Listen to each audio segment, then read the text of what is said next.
Hi everyone. आज के इस वीडियो लेक्चर के अंदर हम एक और टॉपिक डिस्कस करने की कोशिश करेंगे। जैसे कि आप सबको पता है कि हमारे इस लेक्चर के अंदर सेकंड सेम की पॉलिटिकल साइंस की पूरे सिलेबस को डिस्कस करने की बात हुई थी और उसी के चलते हमने जो पहले 3 यूनिट हैं उनको अच्छे से कंप्लीट कर दिया है। उनके जितने भी सब टॉपिक्स हैं इस चैनल के ऊपर अपलोडेड हैं। आज के इस वीडियो लेक्चर के अंदर हम जो फोर्थ यूनिट है उसका एक और सब टॉपिक डिस्कस करने की कोशिश करेंगे जो कि 4.1 होगा, जिसके अंदर हम ये डिस्कस करेंगे कि किस तरह से जो पॉलिटिक्स ऑफ एथनिसिटी है और आइडेंटिटी है वो इंडियन पॉलिटिकल सिनेरियो के अंदर उसका क्या रोल है। अगर हम सिंपल शब्दों में समझने की कोशिश करेंगे कि जो एथनिसिटी है या जो आइडेंटिटी है वो किस तरह से पॉलिटिक्स के अंदर हमें देखने को मिलती है या उसकी क्या रोल हमें देखने को मिलता है इंडियन पॉलिटिक्स के अंदर। उससे पहले अगर मैं आपको ये बता दूं कि अगर आपको ये जो नीचे लिखा हुआ जो मेन क्वेश्चन है वो यहाँ से स्टार्ट हो रहा है, अगर आपको ये समझ नहीं आ रहा है तो हम थोड़ा सा एक और मैंने इसके ऊपर ऐड किया है जिसके अंदर हम थोड़ा आसान तरीके से समझने की कोशिश करेंगे कि एथनिसिटी होती क्या है और आइडेंटिटी क्या होती है और उनका पॉलिटिक्स के अंदर किस तरह से रोल है और किस तरह से जो पॉलिटिक्स ऑफ एथनिसिटी है जो आइडेंटिटी है वो इमर्ज होती हुई देखने को मिलती है। आइडेंटिटी पॉलिटिक्स की बात करें तो आइडेंटिटी का मतलब होता है कि कुछ ऐसी क्वालिटीज़ जो आपको बाकी के लोगों से अलग बनाती हैं। वो आपका रिलीजन हो सकता है, आपकी रेस, जेंडर, लैंग्वेज, कास्ट, ये कल्चर हो सकता है जो आपको बाकी के लोगों से या बाकी के ग्रुप ऑफ पीपल से अलग बनाने की बात करती है। तो आइडेंटिटी पॉलिटिक्स जो है वो इस तरह से शुरू होती है जिसके अंदर क्या होता है कि आप लोगों को इस नाम के ऊपर यूनाइट कर दिया जाता है कि आप एक ही कास्ट से बिलोंग कर रहे हो और आपको क्या करना है कि आपको इकट्ठा हो जाना और एक पॉलिटिकल ग्रुप बना लेना है ताकि आप अपने स्पेसिफिक इंटरेस्ट को प्रमोट कर सको। लेकिन ये जो स्पेसिफिक इंटरेस्ट करने के साथ जो नेशनल यूनिटी जो थी उसको इग्नोर करते हैं। तो ये आपको समझ नहीं आया होगा, इसको आप छोटी सी एग्जांपल के साथ समझ सकते हो। अगर मैं खुद की बात करूँ या आप अपनी खुद की बात करते हैं तो आप अपनी आइडेंटिटी को किस तरह से डिफाइन करोगे। मैं अगर अपनी आइडेंटिटी को डिफाइन करने की बात करूँ तो मैं इस तरह से डिफाइन करने की कोशिश करूँगा कि अगर मैं जम्मू से बिलोंग करता हूँ तो मैं एक डोगरा हूँ, मेरा जो कल्चर है वो डोगरा है और मेरी जो लैंग्वेज है वो डोगरी लैंग्वेज है। जेंडर की बात करूँ तो मैं मेल हूँ, रेस की बात करूँ तो मैं ब्लैक या वाइट भी नहीं हूँ, मतलब एक ब्राउन हूँ, ब्राउन रेस से बिलोंग करता हूँ। और मैं रिलीजन की बात करूँ तो मैं एक हिंदू हूँ। तो ये मेरी एक आइडेंटिटी हो गई और ये आइडेंटिटी जो है मुझे साउथ के लोगों से, नॉर्थ ईस्ट के लोगों से या जो हमारे मिडिल इंडिया के लोग हैं वहाँ से उनसे मुझे डिफरेंट बनाती है, अलग बनाती है। तो इसी के बेस के ऊपर जब मैं पॉलिटिक्स के अंदर आ जाता हूँ और लोगों को इसी के बेस के ऊपर मोबिलाइज करने की कोशिश करता हूँ तो वो ये एक हो गया आइडेंटिटी पॉलिटिक्स की, किस तरह से आइडेंटिटी का यूज़ करके पॉलिटिक्स के अंदर आप इन्फ्लुएंस जमा रहे हो। तो एक इसको एग्जाम्पल के थ्रू समझते हैं कि अब जब एक रीजनल पार्टी बनती है तो वो इसी के बेसिस के ऊपर बनती है क्योंकि वो जो पार्टी बनती है वो उसी पर्टिकुलर सर्टेन ट्राइब से या पर्टिकुलर रीजन के लोगों की राइट्स को प्रोटेक्ट करने की बात करती है। इसके अंदर एग्जाम्पल आ जाती है हमारी बहुजन समाज पार्टी, ठीक है, जिसके अंदर बीएसपी आप जिसे बोलते हो, तो ममता दीदी की जो पार्टी है वो सिर्फ पर्टिकुलर जो ग्रुप्स हैं, जहाँ ट्राइबल ग्रुप हो गए, जहाँ जो पिछड़े वर्ग के लोग हैं, दलित लोग हैं हो गए, जहाँ जो डिसएडवांटेजेस पीपल्स हो गए उनके राइट्स की बात करते हैं। तो ये एक एग्जाम्पल होगी आइडेंटिटी पॉलिटिक्स की, ठीक है। एथनिसिटी की अगर हम बात करते हैं तो एथनिसिटी का मतलब होता है कि एक ब्रॉडर टर्म होती है जिसके अंदर फिजिकल करैक्टर के साथ साथ कुछ ऐसे आइडेंटिटी के करैक्टर्स भी आ जाते हैं। उसके बेसिस के ऊपर आप किसी पर्सन को या एक ग्रुप ऑफ पीपल्स को ये बता सकते हो कि आप एक इस एथनिसिटी से बिलोंग करते हो, ठीक है। तो फिजिकल करैक्टरिस्टिक्स की अगर मैं बात करूँ या फिजिकल ट्राइड की अगर मैं बात करूँ तो उसमें ये आ जाता है कि आप ब्लैक हो, वाइट हो, या आपके जो हेयर कलर है या हेयर स्टाइल है वो किस तरह से है। तो जैसे अगर मैं साउथ अफ्रीका के लोगों की बात करें तो वो एक ब्लैक रेस से बिलोंग करते हैं। उनका जो हेयर है वो कुछ अलग ही तरीके से होते हैं, घुंघराले बाल होते हैं और कुछ ऐसे मतलब हार्ड हार्ड से बाल होते हैं। तो वो उनका एक एथनिसिटी हो गई कि वो पर्टिकुलर साउथ अफ्रीकन एथनिसिटी से बिलोंग करते हैं। तो वैसे ही अगर मैं बात करूँ पंजाब के लोगों की तो जो जितने भी लोग हैं पंजाब के अंदर, चाहे वो अलग अलग रिलीजन से बिलोंग कर रहे हैं, अलग अलग कास्ट से बिलोंग कर रहे हैं, अलग अलग नेशन से बिलोंग कर रहे हैं, अगर वो पंजाब में रह रहे हैं तो उनको पंजाबी बोला जाएगा। तो ये एक उनकी एथनिसिटी हो गई, ठीक है। तो अगर आपको मेरी समझ नहीं आ पा रही होगी तो आप इंटरनेट पे भी सर्च करके समझ सकते हैं कि एथनिसिटी क्या होती है, लेकिन मैं अपनी कोशिश कर रहा हूँ कि आपको अच्छे तरीके से समझ आ जाए, ठीक है। तो एथनिसिटी का मतलब होता है कि जिसके अंदर आप पर्टिकुलर ग्रुप को इस तरह से डिफाइन करते हो कि उनका एक जो फीचर्स हैं वो कॉमन है, चाहे उनकी लैंग्वेज की बात करो, उनके कल्चर की बात करो, उनके ट्राइब की बात करो या रिलीजन की बात करो, इन सब के बेसिस के ऊपर उनका हमें एक कॉमननेस देखने को मिलती है, कॉमन बैकग्राउंड देखने को मिलता है, तो उनको हम एथनिक ग्रुप या एथनिक पीपल बोल देते हैं। ठीक है, उसके बाद यहाँ पे कुछ और लिख रहा है, यहाँ पे बायोलॉजिकल इनहेरिटेंस को भी देखा जाता है कल्चर के साथ साथ एथनिसिटी को डिफाइन करने के लिए। बायोलॉजिकल इनहेरिटेंस का मतलब ये हो गया कि आपके एंसेस्टर्स जो थे वो सेम है, या आपका जो कल्चर है वो सेम है, तो उसके बेसिस के ऊपर भी आपको जो है वो एक एथनिक ग्रुप का दर्जा दिया जाता है। इसकी एग्जाम्पल की बात करें तो जैसे तमिल के लोग हो गए, उनका जो बायोलॉजिकल इनहेरिटेंस है वो द्रविडियंस है। उनके कल्चर की बात करें तो उनका तमिलियन कल्चर कुछ अलग ही होगा, उनकी लैंग्वेज अलग होगी, तो उस बेसिस के ऊपर जो है उनको एक अलग ही एथनिक ग्रुप डिक्लेयर कर दिया जाता है, या एथनिक पीपल डिक्लेयर कर दिया जाता है, या उनको एक एथनिसिटी के अंदर रख दिया जाता है। जैसे नॉर्थ ईस्ट की अगर हम बात करें तो उनका भी कुछ अलग ही लोग हैं, वो अलग ही कल्चर उनका है, अलग ही उनका रिलीजन है, उनका अलग ही रहना सहना, खाना पीना, उनकी जो हैबिट्स हैं, तो वो भी एक एथनिक ग्रुप हम कह सकते हैं उनको। ठीक है, तो एथनिक की जो पॉलिटिकल सिस्टम, मतलब जो पॉलिटिक्स ऑफ एथनिसिटी थी, या जो एथनिक पॉलिटिक्स थी, वो किस तरह से इंडिया के अंदर इमर्ज होती है, उसको डिस्कस करते हैं। जब हमें आज़ादी मिली उसके बाद इंडिया के जो लीडर्स थे उन्होंने क्या किया, उन्होंने कहा कि अगर हम डेवलपमेंट करते हैं तो डेवलपमेंट से क्या होगा कि जितने भी लोग हैं पूरे देश के अंदर वो सारे यूनाइट हो जाएंगे। ठीक है, तो उनका ये मानना था, उनकी ये होप थी, बट ऐसा होता नहीं है। ठीक है, उनका जो फोकस था इकोनॉमिक ग्रोथ के ऊपर, वो इकोनॉमिक ग्रोथ के ऊपर ही फोकस कर रहे थे, डेवलपमेंट के ऊपर ही फोकस कर रहे थे, लेकिन जो यूनिक आइडेंटिटीज़ थी मिनॉरिटी ग्रुप्स की, यूनिक राइट्स जो थे मिनॉरिटी ग्रुप्स के, उनको वो इग्नोर करते करते आ रहे थे और उनको इग्नोर करते आए हैं अभी तक। ठीक है, तो उसकी वजह से क्या हो जाता है रिजल्ट में, बहुत सारे ग्रुप, एथनिक ग्रुप्स को ये फील होता है कि हमें हमारे राइट्स को कंसिडर किया ही नहीं जा रहा है, हमारे ना ही तो आइडेंटिटी को प्रोटेक्ट किया जा रहा है, तो वो एक मार्जिनलाइजेशन फील करते हैं। उसकी वजह से क्या होता है कि बहुत सारी एथनिक मूवमेंट्स इमर्ज होती हुई देखने को मिलती हैं। जैसे अगर एथनिक मूवमेंट्स की बात करें पर्टिकुलरली, तो नागाज़ की होती है नॉर्थ ईस्ट के अंदर। नागाज़ का मतलब यहाँ पे सांप नहीं है, नागाज़ का मतलब जो नागालैंड के लोग थे नॉर्थ ईस्ट के अंदर, उनकी मूवमेंट आ जाती है, उनकी खुद की एक ऑटोनॉमी चाहते थे या अपना खुद का देश चाहते थे।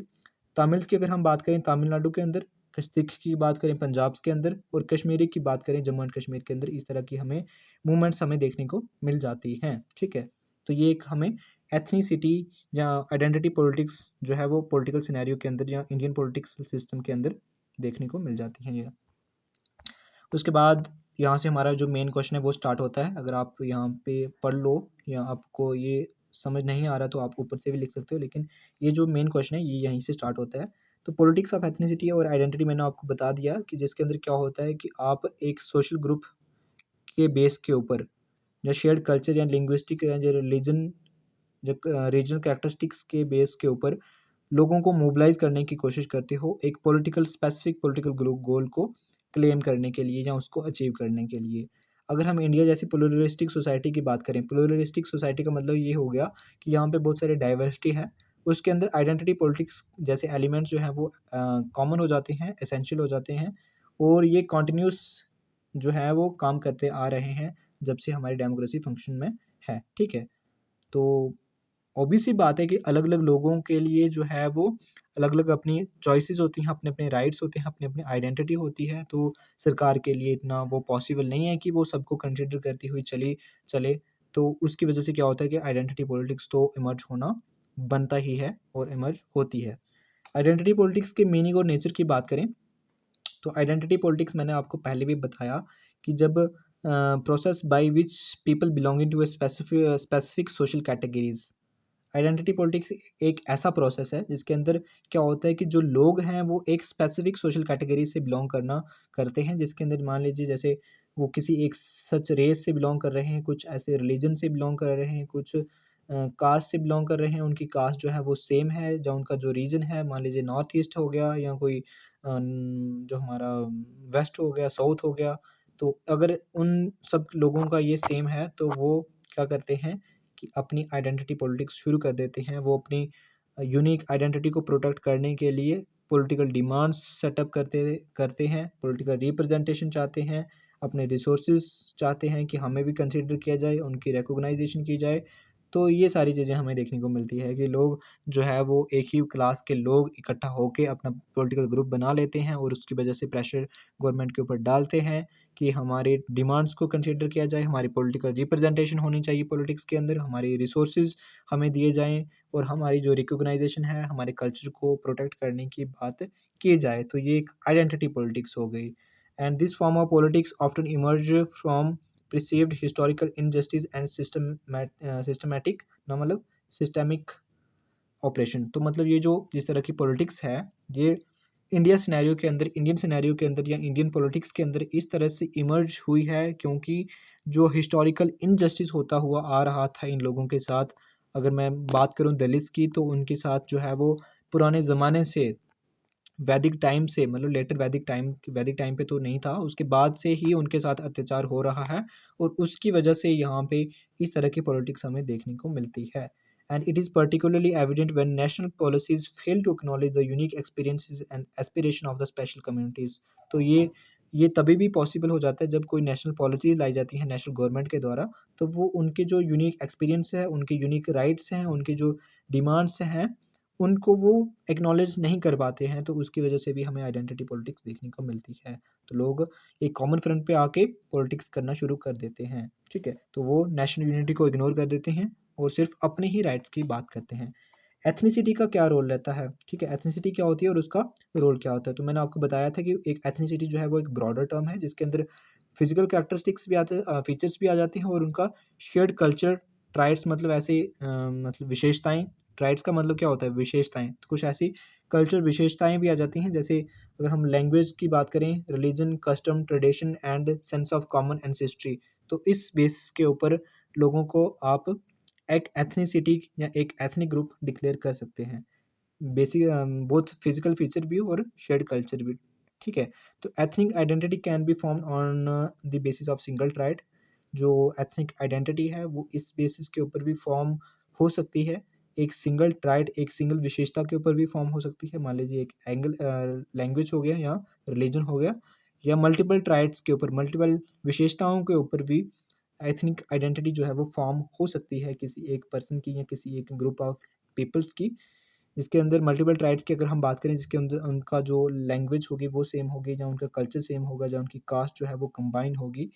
अगर हम इंडिया की बात करें तो ethnic identity formation is predominantly multi dimension, often combining linguistic, regional, cultural and religious element. तो इंडिया की बात करें तो यहाँ पे मल्टी डायमेंशनल एथनिक आइडेंटिटी हमें देखने को मिलती है, जिसके अंदर लोग जो है वो लैंग्वेज के साथ साथ रिलीजन से भी बिलोंग करते हैं, सेमी कल्चर से बिलोंग करते हैं।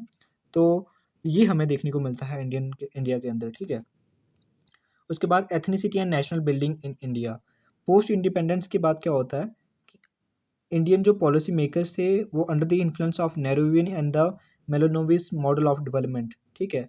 तो जो इंडियन के पॉलिसी मेकर लोग थे, मतलब जैसे आप मान लीजिए पॉलिसी मेकर कौन होते हैं, जैसे ब्यूरोक्रेट्स वगैरह लोग हो गए, तो वो नेहरूवियन की इन्फ्लुएंस के अंडर ये बिलीव करना शुरू कर देते हैं कि जो इकोनॉमिक प्रोग्रेस होगी वो जो इंडिया की जो डाइवर्स कल्चर है उसको इंटीग्रेट कर देगी एक सिंगुलर नेशनल यूनिटी के अंदर। लेकिन ऐसा होता नहीं है, ये फेल हो जाते हैं अपने जो लोग थे, उनके जो मिनॉरिटी ग्रुप्स थे, उनके एस्पिरेशंस को समझने के अंदर, उनके राइट्स को या उनके कल्चर को प्रोटेक्ट करने के अंदर ये फेल हो जाते हैं। टॉप टू डाउन मॉडल जो है वो फेल हो जाता है और उसकी वजह से क्या होता है कि leading to the alienation and the resistance from the various ethnic groups. इसकी वजह से क्या होता है कि जो एथनिक ग्रुप्स थे उनकी उनकी तरफ से एक रेजिस्टेंस फेस करना पड़ता है, एक उनको एलिनेशन का मतलब क्या होता है कि वो उनसे अपना जो है वो जुड़ाव फील नहीं करते हैं, वो एक अलग ही आइडेंटिटी को अपनी फील करते हैं कि ये जो लोग हैं ये सिर्फ हिंदू लोग हैं,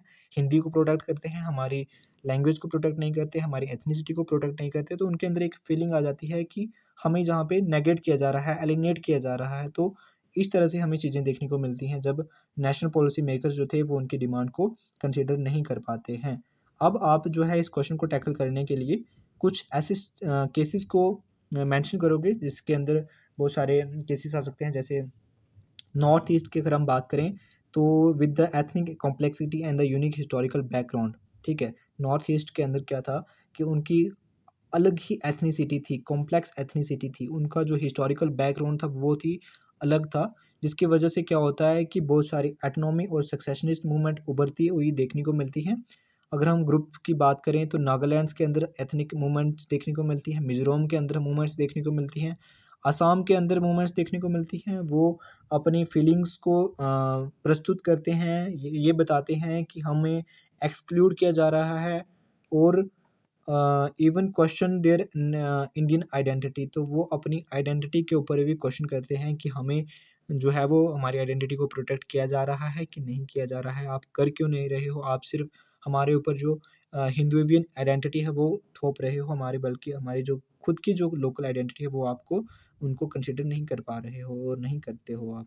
ठीक है, तो तभी हमें क्या देखने को मिलता है कि नॉर्थ ईस्ट के अंदर बहुत सारी सक्सेशनिस्ट और ऑटोनॉमी मूवमेंट देखने को मिलती है। इंसर्जेंट ग्रुप हो गए like NCSN, national socialist council of Nagaland, rejected the Indian constitution and demanded sovereignty. तो मैंने बताया था ना कि वो चाहते थे कि हमें ऑटोनॉमी दी जाए, जहाँ हमें खुद का अपना देश जो है वो डिक्लेयर करने की इजाज़त दी जाए। तो बहुत सारे इंसर्जेंट ग्रुप्स हो जाते हैं, जैसे national socialist council of Nagaland, ये जो ग्रुप था ये क्या करते हैं कि इंडियन कॉन्स्टिट्यूशन को रिजेक्ट करते हैं और ये डिमांड करते हैं कि हमें सॉवरेनिटी दी जाए। तो आपको पता होगा कि सॉवरेनिटी किस देश को दी जाती है। इंडिया एक सॉवरेन कंट्री है क्योंकि उसके पास खुद की गवर्नमेंट है, खुद की टेरिटरी है, परमानेंट पॉपुलेशन है और गवर्नमेंट है। ये 4 एलिमेंट जो है वो नेसेसरी हो जाते हैं किसी एक स्टेट के लिए। ठीक है, तो सॉवरेनिटी का मतलब होता है कि उसको इंटरनल और एक्सटर्नल डिसीजन से कोई भी रोक टोक ना हो, वो इंडिपेंडेंटली डिसीजंस ले। तो नॉर्थ ईस्ट की एग्जांपल हमें देखने को मिल जाती है, इसको आप मेंशन कर सकते हो। तमिलनाडु की अगर हम बात करें तो द्रविडियन मूवमेंट हमें देखने को मिलती है in response to the perceived dominance of the north Indian. कि जो तमिलनाडु के लोग थे पर्टिकुलरली वो द्रविडियन ग्रुप से बिलोंग करते हैं, द्रविडियन एथनिसिटी से बिलोंग करते हैं। द्रविडियन वो पीपल्स थे जो इंडिया के ओरिजिनल हैबिटेट माने जाते हैं, ओरिजिनल जो लोग थे इंडिया के अंदर रहते थे वो द्रविडियन पीपल्स थे। और ये माना जाता है कि जो आर्यन लोग थे वो जो है वो ईस्ट से आए हुए लोग हैं और उन्होंने क्या किया, इन लोगों के ऊपर अत्याचार किया और इन लोगों को साउथ की ओर धकेल दिया। तो द्रविडियन वो लोग हैं, ठीक है, मैंने आपको बताया क्योंकि मैंने हिस्ट्री पढ़ी हुई है। तो वो कहते हैं कि जो द्रविडियन की मूवमेंट्स थी वो इमर्ज इसलिए होती हैं क्योंकि जो नॉर्थ ईस्ट के लोग थे उनका डोमिनेंस बहुत ज़्यादा देखने को मिल रहा था। जैसे हिंदी स्पीकिंग लोग हो गए, वो ज़्यादा अपना डोमिनेंस दिखा रहे थे। हाई कास्ट हिंदू नेशनलिज्म के जो लोग थे वो ज़्यादा डोमिनेंस दिखा रहे थे और उसकी वजह से उनके इस चीज़ के रिस्पॉन्स के अंदर रिस्पॉन्स के ऊपर क्या होता है कि बहुत सारी द्रविडियन मूवमेंट्स हमें देखने को मिल जाती हैं तमिलनाडु के अंदर। अगर तमिलनाडु के लीडर्स की अगर हम बात करें तो पेरियार बहुत बड़े लीडर्स हुए हैं, लीडर हुए हैं। अन्नादुराई जो थे वो भी एक लीडर हुए हैं। उन्होंने आर्टिकुलेट किया, उन्होंने दर्शाया कि हमारी जो द्रविडियन की आइडेंटिटी है वो अलग आइडेंटिटी है और हमारा जो तमिल लैंग्वेज है वो भी लोगों से अलग है, हमारा कल्चर जो है वो भी नॉर्थ ईस्ट के लोगों से अलग है।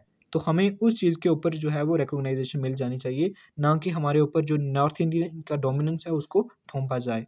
And although the demand for succession weekend over time, this call for a state autonomy remain a strong political theme. तो उसके साथ क्या होता है कि फिर क्या होता है कि जो नेशनल गवर्नमेंट थी वो उनकी डिमांड्स को थोड़ा-थोड़ा कंसीडर करना शुरू कर देती है और उसकी वजह से जो सक्सेशनलिज्म जैसे मूवमेंट्स थी जहाँ सक्सेशन मतलब चाहते थे कि हम बिल्कुल अलग हो जाएँ, उसको सक्सेशन बोलते हैं। तो वो जैसे ये डिमांड्स थी वो थोड़ी कम होती हुई देखने को मिलती हैं टाइम के साथ-साथ। और जो उनकी ऑटोनॉमी थी मतलब हमें जो है वो ऑटोनॉमी दी जाए। ऑटोनॉमी का मतलब क्या होता है कि जैसे जम्मू एंड कश्मीर को ऑटोनॉमी दी गई थी आर्टिकल 370 के अंदर। तो उस तरह की ऑटोनॉमी की जो डिमांड थी वो पॉलिटिकल थीम के अंदर उनके पॉलिटिकल थीम के अंदर जो है वो स्ट्रॉन्ग रहती है, अब तक भी रही है। अब जो है वो उनको थोड़ा शायद जो था वो आंध्र प्रदेश के अंदर जो है वो तेलंगाना को अलग बना दिया गया। तो वो बहुत सारे केसेस हैं एज़ सच, इसके अंदर तो लिंक हो नहीं रहे हैं। लेकिन आप देख सकते हो कि अभी भी वो जो है वो चाहते हैं कि हमारे ऊपर जो है वो हमारे कल्चर को प्रोटेक्ट किया जाए, हमारी आइडेंटिटी को प्रोटेक्ट किया जाए। We are the original inhabitant of the India subcontinent, ठीक है? तो ये उनका मानना है। उसके बाद अगर हम पंजाबी की बात करें तो ethnic politics here took the form of the Punjabi Suba movement and the latter accelerated into a Khalistani demand in 1980s। तो यहाँ पे जो पंजाब के अंदर क्या होता है कि जो एथनिक पॉलिटिक्स थी वो वहाँ से स्टार्ट हो जाती है जब पंजाबी सुबह मूवमेंट थी वो स्टार्ट होती हैं। जैसे उसके बाद क्या होता है कि later accelerated into the Khalistani demand, तो उसके बाद खालिस्तानी जैसी डिमांड जो है वो इमर्ज होती हुई देखने को मिलती है 1980s के अंदर। खालिस्तानी का मतलब यही था कि हमें जैसे पाकिस्तान को डिक्लेयर किया गया है अलग देश, तो वैसे ही हमारा एक अलग देश बना दिया जाए जिसका नाम होगा खालिस्तान। तो वो एक जैसी इस तरह की मूवमेंट हमें देखने को मिलती है पंजाब के अंदर। ये जो मूवमेंट थी वो rooted in the religious and the regional assertions के बेस के ऊपर थी कि हम एक ही रिलीजन से बिलोंग करते हैं, पंजाबी सिख रिलीजन से बिलोंग करते हैं, और रीजनल रीजनल असर्शन था कि हम पंजाब के अंदर लोग रह रहे हैं तो उनको अलग ही दर्जा दे दिया जाना चाहिए। And the movement turn into violent, ये जो मूवमेंट थी ये वायलेंट हो जाती है, इसके अंदर खून खराबा शुरू हो जाता है। And leading to the several common tensions, बहुत सारी कॉमनल का मतलब होता है जो धर्म के बेस के ऊपर टेंशंस थी वो बढ़ना शुरू हो जाती हैं। And direct challenge to the Indian sovereignty, तो इंडिया की यूनिटी के लिए, इंडिया की इंटीग्रिटी के लिए, और इसी के चलते ब्लू ऑपरेशन ब्लू स्टार जो है वो इंदिरा गांधी के द्वारा चलाया जाता है, और उसकी वजह से क्या हो जाता है, बहुत सारे मासूम लोगों की भी जान चली जाती है उसके बीच। अगर हम जम्मू एंड कश्मीर की बात करें तो इसके अंदर किस तरह से जो एथनिसिटी है वो इन्फ्लुएंस करती हुई देखने को मिलती है इंडियन पॉलिटिक्स के अंदर। The region unique status couple with the centralise interference, unemployment and the lack of political autonomy, तो ये फीचर्स बता रहा है इस जम्मू एंड कश्मीर की। तो एंड क्रिएटेड डीप रिसेंटमेंट, तो ये जो सारे फीचर्स बताए इसने कहा कि जो रीजन के यूनिक स्टेटस था क्योंकि उसको 370 के अंदर एक अलग ही स्टेटस प्रदान किया गया था। सेंट्रलाइज का इंटरफेरेंस ज़्यादा था, मतलब ये सेंट्रल गवर्नमेंट थी उसका ज़्यादा इंटरफेरेंस जम्मू एंड कश्मीर के अंदर हमें ज़्यादा देखने को मिल रहा था। उसके बाद जो अनएम्प्लॉयमेंट थी और जो लैक ऑफ पॉलिटिकल ऑटोनॉमी था, उसकी वजह से क्या होता है, इन लोगों के बीच के अंदर एक डीप रिसेंटमेंट, एक नाराज़गी जो है वो देखने को मिलती है।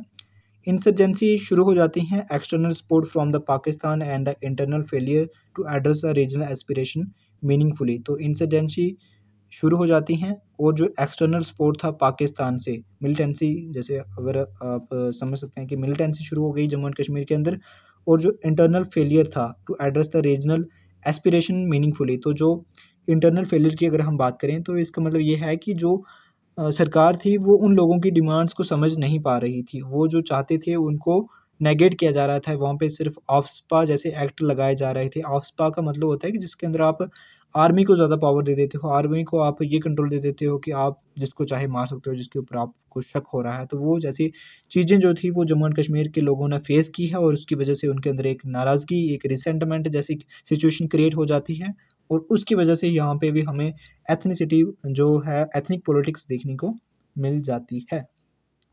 कंक्लूजन की बात करें तो जिसके अंदर हमें ये देखने को मिलता है कि जो आप ये बात कहते हो कि जो one size fit all nation building model जो है उसकी लिमिटेशन को दर्शाता है, जो ethnic and identity politics India के अंदर हमें देखने को मिलती है।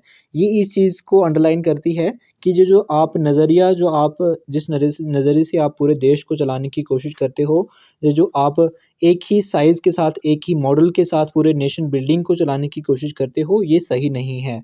And rather than being merely disruptive, these movements reflect a deeper demand for the inclusion, तो ये कहता है कि हम डिसरप्टिव ना होते हुए, नेगेटिव तरीके से ना सोचते हुए इस चीज़ को कंसिडर करें कि जो मूवमेंट्स थी ये हमें ये दर्शा रही थी कि जो लोग थे अपनी डीपर डिमांड्स को, अपनी अंदरूनी डिमांड्स जो थी वो उनको प्रस्तुत कर रहे हैं। वो चाहते हैं कि हमारी डिग्निटी को प्रोटेक्ट किया जाए, हमें रिकॉग्नाइजेशन दी जाए, हमारी आइडेंटिटी को प्रोटेक्ट किया जाए।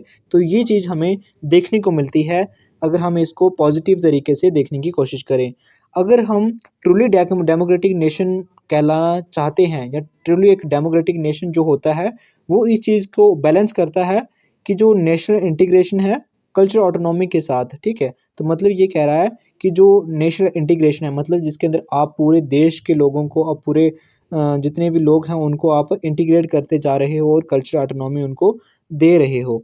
एंड जैसे federalism, decentralisation and multi cultural accommodation है, वो एक की एलिमेंट रहते हैं अपनी जो इंडिया की एथनिक डाइवर्सिटी है उसको मैनेज करने के साथ साथ, अपनी जो यूनाइटेड पॉलिटिकल फ्रेमवर्क है उसी के अंदर में रहते हुए। ये कहने का मतलब था कि जो इंडिया की एथनिक डाइवर्सिटी थी उसको मैनेज करने के लिए जो फेडरलिज्म या डिसेंट्रलाइजेशन या मल्टी कल्चरल एकोमोडेशन जैसे मॉडल जो हैं वो एक बहुत ही की रोल प्ले करते हैं अगर हम इंडिया के यूनाइटेड पॉलिटिकल फ्रेमवर्क की बात करें, यूनाइटेड पॉलिटिकल फ्रेमवर्क का मतलब ये होता है कि जिसके अंदर आप सेंटर को एज़ कम्पेयर टू स्टेट ज़्यादा पावर दे रहे हैं ताकि जो है यूनिटी और इंटीग्रिटी मेंटेन रहे।